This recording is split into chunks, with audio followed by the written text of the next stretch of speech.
Buenas, então como sempre, inscreva-se, deixa um like se puder, se quiser, se gostar, ajuda a gente bastante aí, tá? E considere-se fazer parte aí dos membros do canal, porque ajuda a gente bastante também, né? Links aparecendo aí embaixo, como sempre, o grupo do Facebook, onde eu participo mais ativamente, porque eu não consigo responder dúvidas individuais, tá? Por mensagem, redes sociais, e-mail, né? Então eu acabo participando mais no grupo. Repositório de códigos para você baixar todos os nossos arquivos e o nosso grupo do Telegram, tá? Só que não é um ambiente para resolver problema de código, né? Especificamente. É ali mais um ambiente para a gente falar sobre programação, mercado financeiro de forma mais abrangente, de forma mais geral, falar sobre, né, as últimas novidades aí do Profit, né? Da programação em mercado financeiro de forma geral, né? Bom, vamos falar sobre o indicador Simple Harmonic Oscillator. Então vamos colocar aqui para a gente fazer um estudo sobre ele, né? Me perdoa que eu não estou com o nome da pessoa, Simple Harmonic, que fez a solicitação na última live, se não me engano, né? Se identifica aí nos comentários, né? Ele até me passou bastante conteúdo interessante para fazer uma leitura e eu acabei fazendo uma pesquisa também e encontrei esse indicador aqui, Simple Harmonic Oscillator, do TradingView, né, onde tem aqui um pouquinho uma descrição brevemente sobre qual que é a ideia do indicador, como interpretá-lo, né, fala que é um indicador que foi baseado aqui no artigo Time Cycle Oscillators, que foi publicado no IFTA Journal em 2018, tá? Com as páginas e link aqui, né? E basicamente o que eu vou estar fazendo é traduzindo este código aqui para o Profit. Sempre lembrando que há limitações porque a gente pode fazer no Profit, né? Então, algumas coisas a gente acaba tendo que reproduzir da melhor forma possível, né? Às vezes fica uma gambiarra, às vezes não é possível reproduzir, então é, sempre considere isso, né? Não é possível reproduzir, pelo menos nem sempre, né? 100% fielmente indicadores de outras ferramentas, como TradingView mesmo, MetaTrader e assim por diante. Outro disclaimer que eu sempre gosto de fazer é: meu propósito não é ensinar análise técnica ou te ensinar a usar esses indicadores operacionalmente falando, tá? Claro, a gente precisa falar sobre isso para entender o que a gente está programando, o contexto de onde a gente está aplicando isso, para entender a informação e o código e até mesmo, né? Mas não é minha ideia te sugerir o que fazer e nem dizer se é bom ou ruim, né? Eu simplesmente repasso ali o que os próprios desenvolvedores, na maioria das vezes, né, dizem o que o seu indicador faz, né, a forma que eles interpretam, né? Você pode discordar, achar que é melhor de outra forma e assim por diante, né? Bom, então vamos falar sobre esse indicador Simple Harmonic Oscillator, começar falando sobre a ideia de oscilador harmônico, tá? Que nada mais é do que um conceito físico, né, da física, mais especificamente da mecânica clássica, onde um oscilador harmônico, tá, é um sistema que, quando ele é deslocado da sua posição de equilíbrio, ele vai sofrer uma força restauradora proporcional a esse deslocamento. O que quer dizer essa maluquice toda? Vou até usar o exemplo que a gente normalmente usa quando a gente aprende isso aí, né? Imagine uma mola, né, que está aqui em posição de que a gente chama de descanso, posição de equilíbrio, né? Quando você aplica uma força nessa mola para esticá-la, tá? Então vamos pensar aqui, ó, essa aqui é a nossa posição de equilíbrio, posição de descanso. Quando eu aplico uma força nesta mola para ela se deslocar, o que ela acontece? Ela estica até essa minha posição que eu consegui puxar, no caso aqui, essa mola. Quando eu solto essa mola, o que acontece? Uma força restauradora é aplicada para que ela volte para a posição de descanso dela, ou posição de equilíbrio, né? A ideia é muito parecida nesse estudo que o pessoal ali no journal lá publicou, né? Do oscilador harmônico simples, porém no mercado financeiro. E você vai falar, mas o que tem a ver, né, isso no mercado financeiro? A ideia, basicamente, vou aumentar um pouquinho aqui, é de que perdão, o mercado sofre de contração, de expansão e contração, né? A ideia é aplicar o estudo de sistemas de osciladores harmônicos dentro do mercado financeiro, onde o preço tem uma posição de equilíbrio, uma força é aplicada para esticar este preço,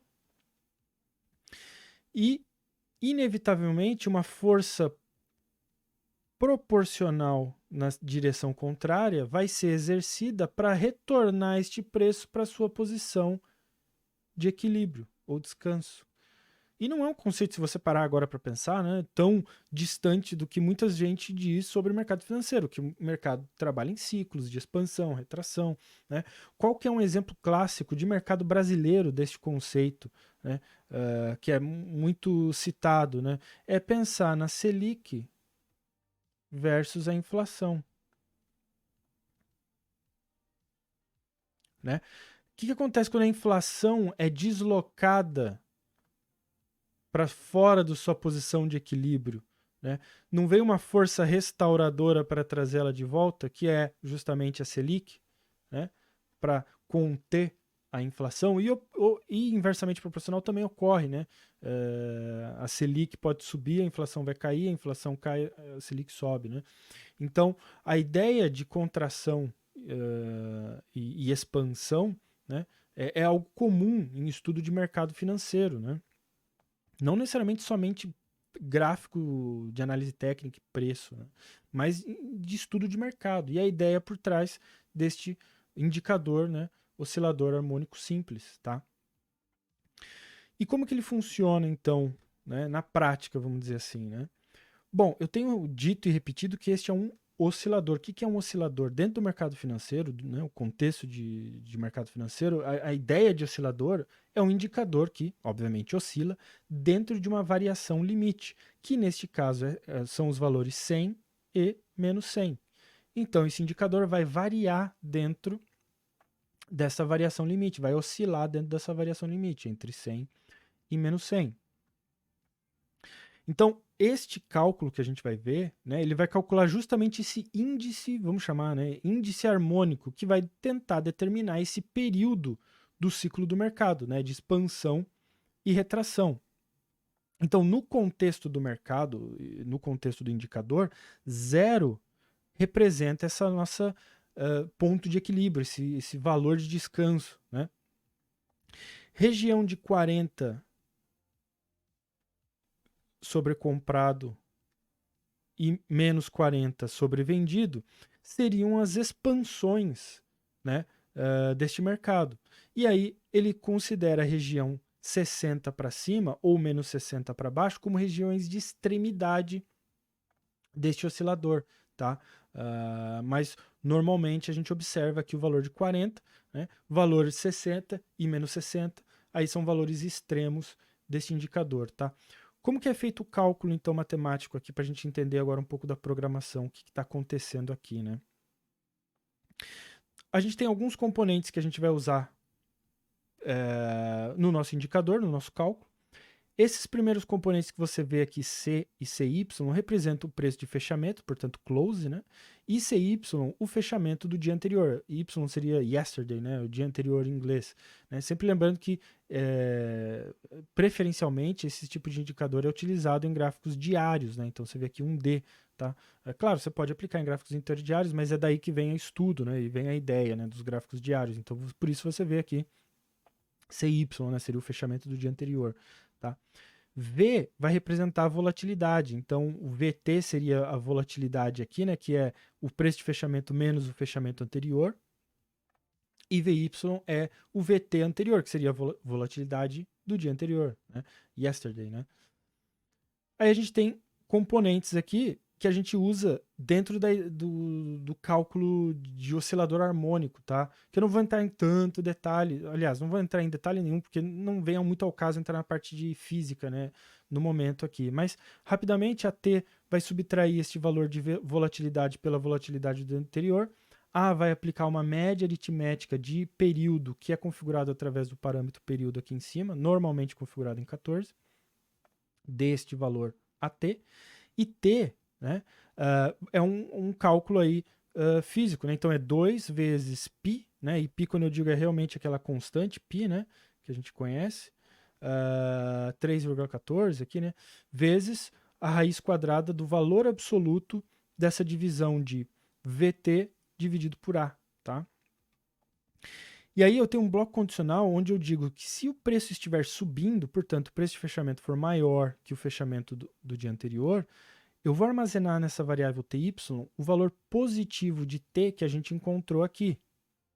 Se não, ou seja, o preço de fechamento está caindo em relação ao preço do fechamento do dia anterior, armazena em TI este mesmo valor de T, porém negativo. Tá? E aí eu tenho aqui os componentes que vão formar o nosso indicador. Tá?